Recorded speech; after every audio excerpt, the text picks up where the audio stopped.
For many people, this time of year is a great time to make a to-do list. Sometimes they call them New Year's resolutions.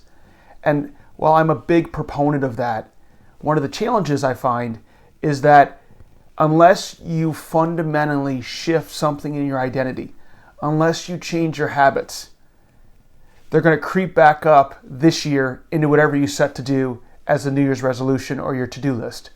And so when you're thinking about breaking that old habit, when you're thinking about releasing those things that no longer serve you, I wanted to give you just a couple ideas you can go with. We'll just kind of run through the list. You can take the ones that work for you, maybe reflect on them and think about how in these areas can you take some time to shift habits, to shift behaviors, to ultimately shift your identity to a new you in the next year. And so the first one really is about delegating.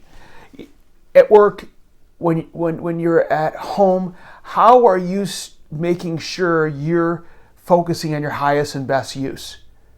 I'm not saying not work, but how do you use the resources of those around you so that you can have the best outcome with them? Do the best things that you're great at. Don't do the rest. At the end of the day, so many people try to take on so much, a jack of all trades. What are you great at? Just stick with that. And also, this is one I always want to work on. Know when to say no.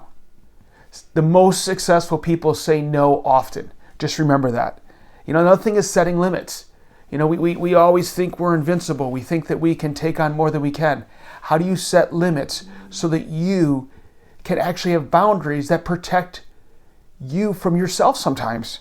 I think the next thing is protecting your personal time by actually putting it on your calendar. That's something we hear a lot, but do you actually put time on your calendar for you? Do you have me time for yourself? Not for your family, not for anything else, but for you personally. Another thing is, are you working with people you like? If not, all of this becomes that much harder. You'll start finding you're like trying to spin your wheels through mud when you're working with people you don't like. Setting timetables, giving things that you do with people some type of time frame is important. It creates accountability. Another one is downsizing. One thing, if we haven't seen this last year, is we probably don't need as much as we thought we did. What can you do in your life, personally and professionally, to downsize? I think another thing is having fun. How can you play a little bit more? How can you start to experience life from a place of fun? As kids, we're all about having fun. Singing at the top of our lungs, running till we fall asleep. That's what a kid was all about. How can you drip some of that back into your life this year?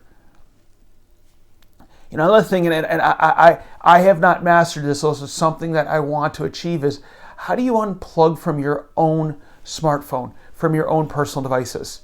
We all carry them around. They sleep next to our bed. I once heard a statistic, the average person sleeps within 3 feet of their phone. That is crazy. We don't need our phone when we're sleeping. How do you unplug from this device that is so important and so valuable to us? Another thing is your health is your wealth, as said by a good friend of ours. How do you really focus and build a foundation around your health as one of the key drivers for your success in your life, both personally and professional? Another thing, and so many of us try to push the boulder uphill on this, is how do you find opportunities to work with people who are bought in or like what you're doing? It's easy to say I'm doing X and get a bunch of people that don't like. Why not just focus on the 20% who do like? It's such a simple concept, but how many of us don't spend the time just focused on those who are bought into what we're doing? And I think that the last thing I would just say is, are you doing things that you're truly passionate about, that you're bought into, that every day when you wake up, you want to do that work? Now, if not, I'm not saying to quit your job. I'm not saying to sell your company. I'm not saying any of that. All I simply want to do was give you a couple, I had written them down here, ideas, thoughts to think about as you're starting to reflect and build your plan for 2021, for this next year, as you're looking to what's next for you. These are some things to think about. These are some things to help you address your habits, your behaviors, so that as you move forward, you have a winning chance to smart cut and get ahead and actually achieve what you really set out to do this year. Until the next time we talk, stay investable.